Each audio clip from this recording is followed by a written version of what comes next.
Welcome back, viewers. As the Israel-Iran conflict rages on, the United States has now joined in to strikes against Iran and targeted the 3 nuclear sites.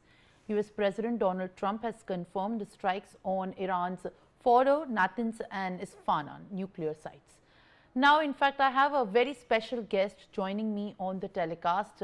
Appreciate your presence on the telecast, sir. Air Marshal R.G.K. Kapoor, who's a former AOC in C Central Air Command.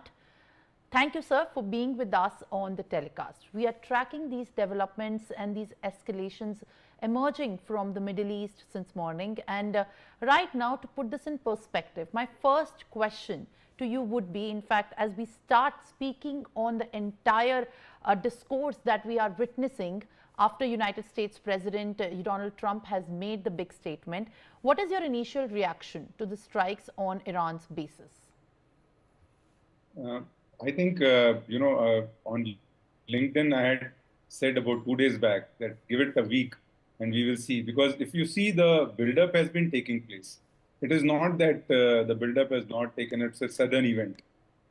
President Trump had made it very, very clear that he is just waiting for Iran to accept the deal or not.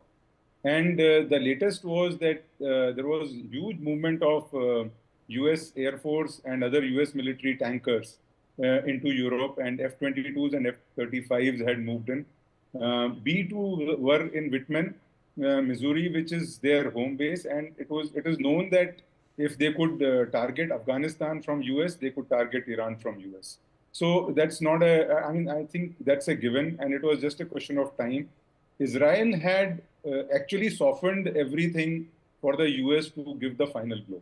And once the air defense and maximum number of missile launches were neutralized, and fair amount of damage had taken already to Natanz and Isfahan. So it was only the Fordo which was the showstopper for Israel to complete the denuclearization or the so-called denuclearization of Iran. And that was possible. Even Israel has a 5,000-pounder, what they call a bunker buster. But just to put in context, that weapon, the MOP or the GBU-57, which have been delivered by the B-2 Spirit stealth bomber, they are almost 6 to 7 times the explosive effect of the normal bombs that Israel has been dropping, or the air-to-surface missiles that the Israel has been firing. And so Fordo was the only facility which could not be breached. And I think it was very clear that to breach a facility which is dug about 90 meters deep with concrete reinforcements, you needed more than at least 2 to 3 GBU-57s to go through and then create the kind of damage that you wanted. Because once a military decides to target something, you want to finish it completely. You don't want to leave it half-out. And you have to achieve that effect by putting in adequate number of bombs so that the entire tunnel complex collapses. And once that collapses, it also, what it does is it reduces the chance of a nuclear fallout, because there is fair amount of earth and everything which will be on top. And in my opinion, I think Iran would have got a heads up from either Russia or even China that there is something coming up now. And so most probably they would have evacuated the facility and ensured that the nuclear fallout, if at all, has to take place, would be minimized to bare minimum. Because finally, if there's any radiation, the brunt would had to be suffered by the Iranians themselves. And with the kind of with this, I think the Americans have virtually neutralized, and what they ensured, I think, is they did not want a protracted American involvement in this conflict. They just wanted to come, do this, and if anything is left, Israel will continue to clean it up without greater American involvement.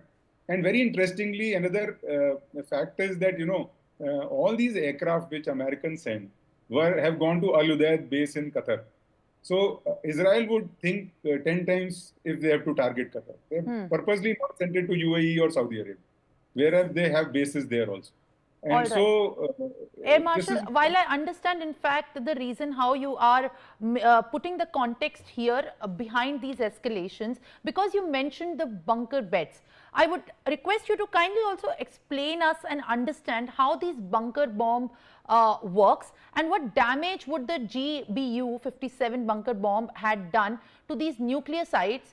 While also the big question remains, in fact, looming at this point of time, that is there a possibility of radiation leak? yeah, so the bunker, the MOP or the massive ordnance penetrator, or the technical name is GBU 57. They have a different variant A, B, C, D, E. And this is a 30,000 pound bomb. It is, if you put, I think in India, people are more familiar with kilograms or metric system. So if we put it in kilograms, it is 13,600 kilograms. One B-52, sorry, B-2 can carry two of these bombs, which is 27 tons. And this has a very high accuracy. It has various types of guidance, which gives us a very low CEP. That means it is very accurate to where it is supposed to go. It is less than, I think, 3 meters CEP. And what it can do is it has an explosive charge of about 5,300 pounds, which is about 2,500 to 2,700 kilograms, which is almost 7 to 8 times the explosive content of a normal 1,000 to 2,000 kg bomb. So that is the context. Now, this weapon, when it is dropped from an altitude of 50,000 feet by a B-2, it vertically goes down and accelerates to a speed of more than 1,300 kilometers per hour. That is, it is more than one time the speed of sound. And when it hits, it has a very reinforced and dense steel, which you normally when a weapon is going through rocks and concrete, it tends to disintegrate. Now the weapon should not disintegrate till it reaches its final point of explosion. And for that, they have reinforced its steel, made it a denser steel, which continues to drill through about 60 meters to 70 meters of rock and concrete. And now, once it reaches down, it has a sensor which senses a tunnel or a hall or whatever it is. And at that point in time, the detonator fires and the explosion takes place.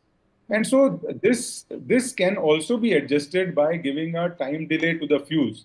And so it will what it will do is it will go through the rock, go through the concrete. Once it encounters tunnel and an empty space, its warhead will get activated, and then it will explode. And so that 2,600 to 2,700 kgs of explosive will then go through the entire tunnel complex. And now, because the tunnels or the complex is about 80 meters to 90 meters deep, one bomb couldn't have done. So one needed more than two bombs, and there is no assurance of two bombs to be falling in the same place. Okay. So what happens is once the first bomb makes a kind of goes through, it creates a tunnel effect, and through which the second bomb will go, and it will go further down and clear that 20-30 meters which is left. And so I think that is the reason they used six bombs, the GBUs. One has to put it in context that even US does not have hundreds of them. They have only some very limited numbers in some tens of figures. And so they would have calculated it to the T in terms of studying the target, studying the entire tunnel complex, and for which the intelligence is extremely important to hit where it will encounter the least amount of drag or rock or concrete. Well, Air Marshal, while we speak about the bunker blast and bunker buster bomb attacks, it is also of a high concern that does India have such weaponry that can penetrate soil the way you have put it out, and in case you have to take out the underground facilities. Would you also say that there could be further escalation, or do you just see this as a peak point de-escalation? India, as far as India is concerned, you see, in the world, nobody has this kind of a bomb. US has three types of such kind of bombs. The two major types are they started developing it during the Vietnam War. And the other bomb which they used in Afghanistan to great effect was the mother of all bombs, MOAB, which is dropped from a C-130 Hercules aircraft. But even that is much different than this bomb, primarily because that bomb has a kind of an air burst and it covers a large area and it kills a lot of people. And so, very, very shallow tunnel complexes or not very fortified bunkers, that weapon is very, very good. But here, if we see this, the target was about 80, 90 meters into the rocks. And so there is no other country in the world which has a weapon like this. And this again, so India does not have a weapon like this. But India has weapons which are equivalent to what, if you see, Israel had used earlier during this conflict. And so those will not go to 60 to 90 meters, but they have adequate penetration capability for the targets that they are designed for. In terms of escalation, I think with the kind of neutralization of the Iranian capability, the escalation, I would say, would be limited because in case of any further escalation, the targets would change from the US as well as Israel. And the indications I got over the last 3, 4, 5 days is that even Iran is not, while they may say we have a nuclear weapon, we have done it, but I think there is adequate intelligence to assure us that they do not have a nuclear weapon, and they would not like a larger escalation if they accept that the nuclear facility at this point in time is degraded and they come to a negotiating table. I do not see a larger conflict spreading into the Middle East or West Asia. So, also owing to what has been also witnessed in the Middle East, do you also think that India should consider a similar strike on Pakistan nuclear bases? Because this is also in response to what has happened just a few weeks back with India's operation countering the terrorism with the neighboring nation. You see, India has a very clear understanding with Pakistan. And see, Iran was trying to make a nuclear bomb. Pakistan has already achieved a fair amount of nuclear capability. As per the latest SIPRI report, they have 170 nuclear warheads.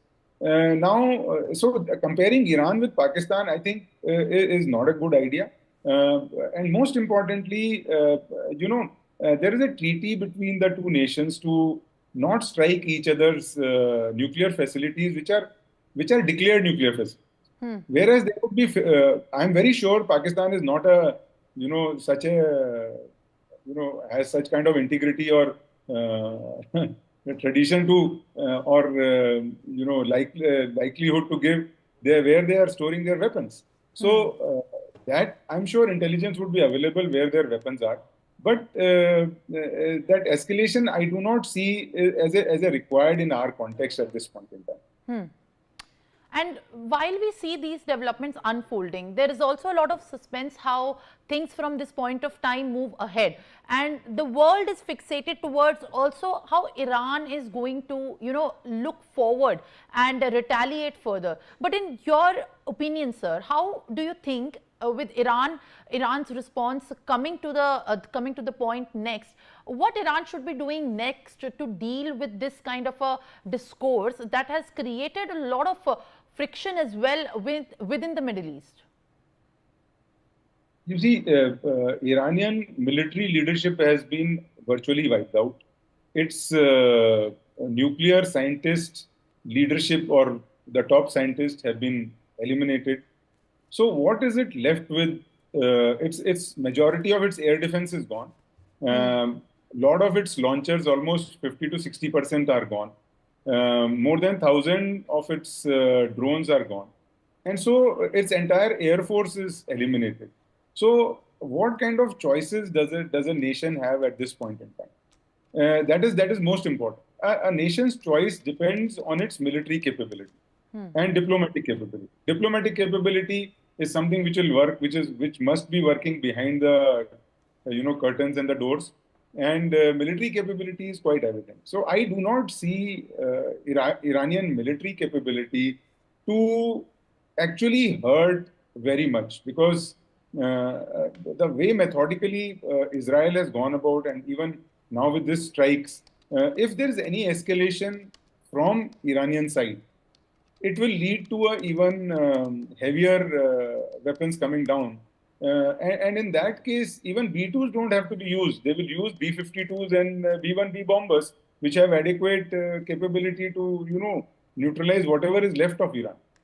Major industry or economic or their crude oil targets. So I do not see at this point in time, having analyzed their military capability, which exists after 9 days of this conflict, to have a greater impact on escalation or widening of the conflict.